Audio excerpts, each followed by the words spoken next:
नमस्कार विद्यार्थी मित्रांनो, मी प्राध्यापक श्रीकांत कर्णेवार. आज आपण जेनेटिक्स प्लांट ब्रीडिंगमधील जेनेटिक्समधला पुढचा भाग पाहणार आहोत.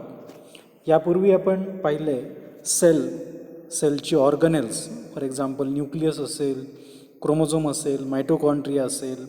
त्याचबरोबर आपण हे पण शिकलो आहे की सेलची डायग्रॅम कशी काढायची आहे. आणि त्यानंतर आपण शिकलो आहे की प्लांट सेल आणि ॲनिमल सेलमधला डिफरन्स काय आहे. तर आपल्या शेड्यूलप्रमाणे आजचा लेक्चर आहे ते क्रोमोझोमवरती. आता लक्षात घ्या की क्रोमोझोम म्हणजे नेमकं काय असतं आणि कुठे असतं ते पाहण्यापूर्वी आपण लक्षात घेऊयात की आजच्या लेक्चरमध्ये आपण काय काय पाहणार आहोत. आजच्या लेक्चरमध्ये आपण डेफिनेशन क्रोमोझोमचं स्ट्रक्चर, त्याची कॅरेक्टरिस्टिक, क्लासिफिकेशन आणि हॅप्लॉइड आणि डिप्लॉइड क्रोमोझोम याबद्दल चर्चा करणार आहोत. आता लक्षात घ्या की क्रोमोझोम म्हणजे नेमकं काय असतं आणि कुठे असतो. प्रत्येक प्लांट किंवा प्रत्येक ॲनिमल हा सेलनी बनलेला असतो, जे आपण आधीच्या लेक्चरमध्ये पाहिलेलं आहे. तर सेलच्या आतमध्ये सर्वात महत्त्वाचा घटक असतो, त्याला म्हटलं जातं न्यूक्लियस, आणि मराठीमध्ये त्याला म्हटलं जातं केंद्र. मग हा जो न्यूक्लियस आहे, या न्यूक्लियसच्या आतमध्ये ही जी रॉड शेप्ड स्ट्रक्चर आपल्याला पाहायला मिळतात, मग ह्यांना म्हटलं जातं क्रोमोझोम. ही क्रोमोझोम आपल्याला अशा पद्धतीने पाहायला मिळतील. म्हणजे लक्षात घ्या की ॲनिमल किंवा प्लांटच्या आतमध्ये सेलच्या आतमध्ये न्यूक्लियस आणि न्यूक्लियसच्या आतमध्ये क्रोमोझोम, आणि ह्या क्रोमोझोमवरती जीन्स प्रेझेंट असतात.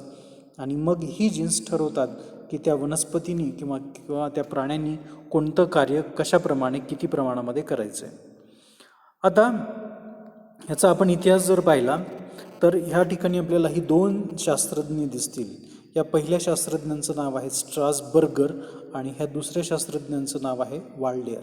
आता हे बर्गर नाव कशा पद्धतीने लक्षात ठेवायचं, जे आपण बर्गर खातो त्या बर्गरला लक्षात ठेवायचं.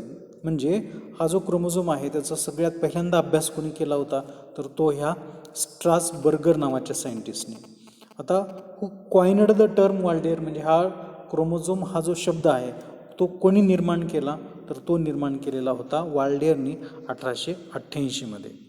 आता ह्या क्रोमोझोमची जर आपल्याला व्याख्या करायची असेल, व्याख्या पाहायची असेल, तर आपण काय सांगू शकतो की ते दिसायला कसे आहेत, त्यांचा आकार कसा आहे, कधी दिसतात, कुठे दिसतात, त्याच्यावरून आपण ती व्याख्या करू शकतो.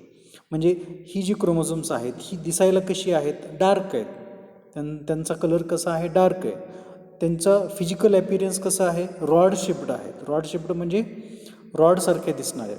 आणि ते आपल्याला कुठे पाहायला मिळतात, कोणत्या साधनांच्या सहाय्यानं पाहायला मिळतात, तर ती पाहायला मिळतात मायक्रोस्कोपच्या मदतीने आपण ती पाहू शकतो. केव्हा पाहू शकतो, ज्यावेळेस ती सेल मायटोसिसच्या मेटाफेजमध्ये असेल त्यावेळीच आपण ही क्रोमोझोम्स पाहू शकतो.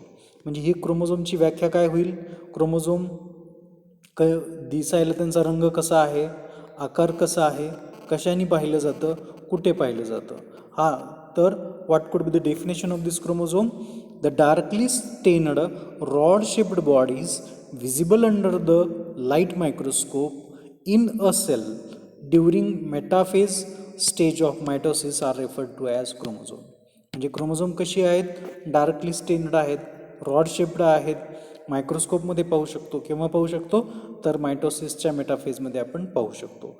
मग ही झाली कंप्लीट डेफिनेशन कशाची, क्रोमोझोमची. आता याची मुख्य फीचर्स म्हणजे काय, गुणधर्म, या क्रोमोझोमची गुणधर्म काय आहेत ती आपण पाहूयात. ही कधी पाहायला मिळतात, मायटोसिसच्या मेटाफेजमध्ये.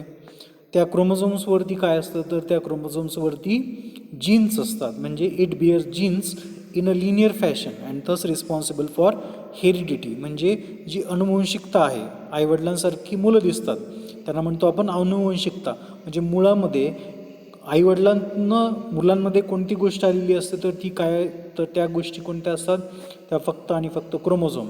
या क्रोमोझोम्सवरतीच जीन्स असतात. म्हणजे आई वडिलांचे जसे जीन्स तसेच मुलाचे पण जीन्स. म्हणजे या क्रोमोझोम्सवरती काय असतात, जीन्स असतात. कधी पाहायला मिळतात, मेटाफेजमध्ये. आता तिसरा पॉईंट बघा, chromosomes of eukaryotes are enclosed by nuclear membrane. जर आपण क्रोमोझोम कशामध्ये असतात, तर ती न्यूक्लियसमध्ये. न्यूक्लियसच्या वरती आवरण जे असतं त्या आवरणाला काय म्हटलं जातं, न्यूक्लिअर मेम्ब्रेन. म्हणजे chromosomes of eukaryotes are enclosed by nuclear membrane and chromosomes vary in shape and size. म्हणजे माणसामध्ये क्रोमोझोमची संख्या वेगळी असते, गव्हामध्ये वेगळी असते, सिंहामध्ये वेगळी असते, गाढवामध्ये वेगळी असते, गाईमध्ये क्रोमोझोमची संख्या वेगळी असते. त्यामुळेच त्यांच्यामध्ये एकमेकांमध्ये रिप्रोडक्शन होऊ शकत नाही.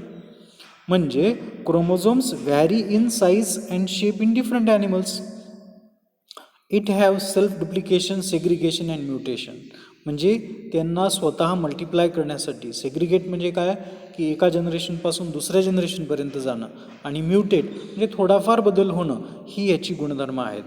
मग ह्या क्रोमोझोमच्या आतमध्ये काय दडलेलं असतं, तर ह्या क्रोमोझोमच्या आतमध्ये DNA, RNA आणि प्रोटीन्स ही उपस्थित असतात. आता जर आपण माणसाच्या शरीरातलं रक्त काढलं, रक्तातले सेल्स वेगळ्या केल्या, त्या सेल्समध्ये पुन्हा आणखी आपण पाहिलं तर त्यामध्ये आपल्याला अशा प्रकारच्या ज्या बॉडीज दिसतील. मग ह्यांना म्हटलं जातं काय, क्रोमोझोम. ही माणसाच्या शरीरातली क्रोमोझोम्स आहेत बघा, आणि ही फिमेल म्हणजे स्त्रियांच्या शरीरामधली ही क्रोमोझोम्स अशा प्रकारे आपल्याला पाहायला मिळतात. यांच्यामध्ये फरक काय, फिमेलमध्ये ही दोन्ही पण XX असतात आणि मेलमध्ये ही X आणि Y असतात. ही झाली क्रोमोझोम्सची संरचना. आता आपण एका क्रोमोझोमला बाजूला काढला आणि त्याचे गुणधर्म अभ्यास करण्याचा प्रयत्न केला तर तो क्रोमोझोम आपण गृहीत धरूया असा दिसतो. याच्यामध्ये हा सगळ्यात पहिला आणि महत्त्वाचा पार्ट आहे जो मध्यभागी प्रेझेंट असतो, त्याला म्हटलं जातं प्रायमरी कन्स्ट्रिक्शन. या प्रायमरी कन्स्ट्रिक्शनला दुसरं नाव दिलेलं आहे, त्याला म्हटलं जातं कायनिटोकोर. याला प्रायमरी कन्स्ट्रिक्शन किंवा दुसरं आणखी एक नाव आहे सेंट्रोमियर. सेंट्रोमियर, कायनिटिकोर आणि प्रायमरी कन्स्ट्रिक्शन हा सर्वात महत्त्वाचा आणि सेंटरला उपस्थित असणारा भाग असतो क्रोमोझोमचा. त्याच्या पलीकडे हा जो इकडचा भाग दिसतोय हा एक आर्म आणि ही एक आर्म. आता ह्या आर्मच्या एक दुसरा आणखी एक छोटासा सेंट्रोमियर या आर्मच्या शेवटी दिसतो या ठिकाणी बघा. तर ह्याला म्हणायचं काय, ह्याला म्हणायचं सेकंडरी कन्स्ट्रिक्शन. आणि ह्या सेकंडरी कन्स्ट्रिक्शनच्या वरती आणखी थोडासा क्रोमोझोमचा पार्ट असतो, त्याला म्हटलं जातं सॅटेलाइट क्रोमोझोम.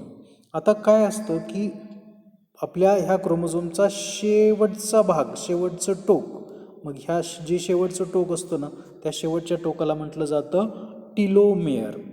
टिलोमेअर ह्याला काय म्हटलं जातं, टिलोमेअर. आणि ह्या ठिकाणी हा जो एवढा पूर्ण भाग दिसतो हा भाग, हा क्रोमोझोमची आर्म्स आहेत. ह्या क्रोमोझोमच्या आर्मवरती इथे अशा प्रकारे छोटीशी मण्याच्या आकाराची काही आपल्याला स्ट्रक्चर दिसतात. मग ती जी मण्याच्या आकाराची स्ट्रक्चर आहेत त्या स्ट्रक्चरला म्हणायचं काय, क्रोमोमेअर.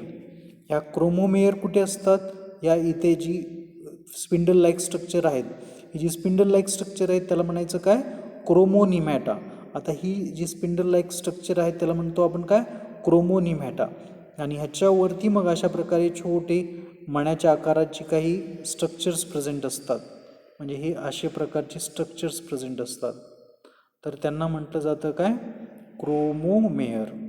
आता क्रोमोमेअर आणि क्रोमोनिमॅटामध्ये फरक काय, क्रोमोमेअर म्हणजे काय की it is a Beed like structure. Beed म्हणजे काय, आपण जप करतो ना, जप करताना काय वापरतो आपण, मणी वापरतो, तर त्या मण्याला म्हणायचं काय, बीड्स. मग ही बीड लाईक स्ट्रक्चर क्रोमोझोममध्ये जी प्रेझेंट असतात त्याला म्हणायचं काय, क्रोमोमेअर. आणि ही क्रोमोमेअर कशावरती असतात, तर जो असा दोऱ्यासारखा आकार जो आहे त्याला काय म्हटलं जातं, क्रोमोनिमॅटा. ह्या क्रोमोनिमॅटावरती क्रोमोमेअर प्रेझेंट असतात. आणि ह्या क्रोमोझोमच्या हा जो शेवटची बाउंड्री दिसते, ज्या ठिकाणी हा क्रोमोझोम संपतो, मग हा जो भाग आहे त्याला म्हटलं जातं काय, पेलिकल.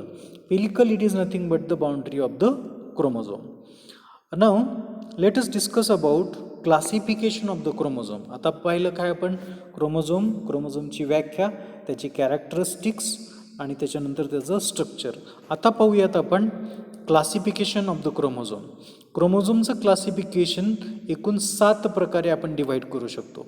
आता पहिला जो प्रकार आहे तो कोणता आहे, on the basis of position of the centromere. Centromere तुम्हाला मी सांगितलं की कोणता पार्ट जो सेंटरला प्रेझेंट असतो क्रोमोझोमच्या आतमध्ये त्याला म्हटलं जातं सेंट्रोमेअर. आता हा सेंट्रोमेअर ज्या ठिकाणी प्रेझेंट आहे त्या ठिकाणावरनं ह्या क्रोमोझोमचं क्लासिफिकेशन आपण करू शकतो. म्हणजे हा झाला पहिला मेटासेंट्रिक. मेटासेंट्रिक म्हणजे काय की या ठिकाणी पहा, वरची क्रोमोझोमची लेंथ बघा आणि खालची क्रोमोझोमची लेंथ बघा. ज्यावेळी ह्या दोघांची लेंथ ही सारखी असते, इक्वल असते, मग त्याला म्हटलं जातं मेटासेंट्रिक क्रोमोझोम. आता सब मेटासेंट्रिक म्हणजे काय की हा जो सेंट्रोमेअर आहे, हा सेंट्रोमेअर थोडासा एका बाजूला वरती किंवा खाली सरकलेला असतो. मग ज्यावेळी हा सेंट्रोमेअर क्रोमोझोमच्या अगदी थोडासा वरती किंवा खाली सरकलेला आहे, त्या केसमध्ये ह्या ही जी त्याची आर्म्स आहेत, ही आर्म्स काय आहेत, इक्वल आहेत का अनइक्वल आहे, किंवा त्यांची लांबी ही वरची लांबी आणि खालची लांबी ही सेम आहे का डिफरंट आहे, डिफरंट आहे, मग त्याला म्हणायचं centromere. Here in the case of sub metacentric chromosome, the centromere it is slightly away from the centre. As it is slightly away from the center, it results to the formation of two unequal arms of the chromosome. या ठिकाणी काय की ही दोन्ही arm, ही जी दोन्ही arm आहेत ही काय आहेत, same आहेत, पण या ठिकाणी ही आर्म किंवा आणि ही आर्म या दोघांची लांबी ही थोडी कमी जास्त आहे. त्यामुळे त्याला म्हटलं जातं काय, सब मेटासेंट्रिक. आता ॲक्रोसेंट्रिक म्हणजे काय की centromere it is far away from its centre, that is called as acrocentric. ॲक्रोसेंट्रिकमध्ये फरक काय की यामध्ये एकच छोटीशी बाजू आहे वरची आणि खालची ही लांब बाजू आहे, मग त्या क्रोमोझोमला म्हणायचं काय, ॲक्रोसेंट्रिक. आपण स्ट्रक्चर ऑफ क्रोमोझोममध्ये बघितलं होतं की टिलोमेअर म्हणजे कोणता पार्ट असतो की तो एकदम शेवटचा पार्ट, क्रोमोझोमचा शेवटचा पार्ट हा अगदी टोकाचा भाग आहे, त्याला म्हटलं जातं टिलोमेअर. मग या टिलोमेअरवरती ज्यावेळी सेंट्रोमेअर प्रेझेंट असतो, मग त्याला म्हटलं जातं काय, टिलोसेंट्रिक क्रोमोझोम. आता हे झालं पहिलं क्लासिफिकेशन ऑफ आपलं क्रोमोझोमचं. आता पुढच्या लेक्चरमध्ये आपण काय पाहणार आहोत की ह्याचे वेगवेगळे टाईप्स क्रोमोझोम्सचे. कोणती टाईप्स आहेत की based on the number of centromere, based on shape pattern of face, based on structure and appearance, based on essentiality, role in sex determination आणि स्ट्रक्चर अँड फंक्शन. मग ही सर्व 7 क्लासिफिकेशन आपण पुढच्या लेक्चरमध्ये पाहणार आहोत. Thank you very much. आत्ता तुम्हाला असाइनमेंट काय करायची आहे की क्रोमोझोमची व्याख्या बरोबर, त्याचबरोबर त्याची कॅरेक्टरिस्टिक्स आणि त्याची स्ट्रक्चर ऑफ द क्रोमोझोम. या स्ट्रक्चर ऑफ क्रोमोझोममध्ये तुम्हाला काय करायचं आहे की त्या क्रोमोझोमची आकृती काढायची आहे आणि त्याच्या वेगवेगळ्या पार्ट्सला नावं द्यायची आहेत आणि त्याचं ब्रीफमध्ये डिस्क्रिप्शन लिहायचं आहे. This is all about our next lecture of chromosome. आता पुढच्या लेक्चरमध्ये आपण पाहणार आहोत classification of the chromosome. Thank you very much.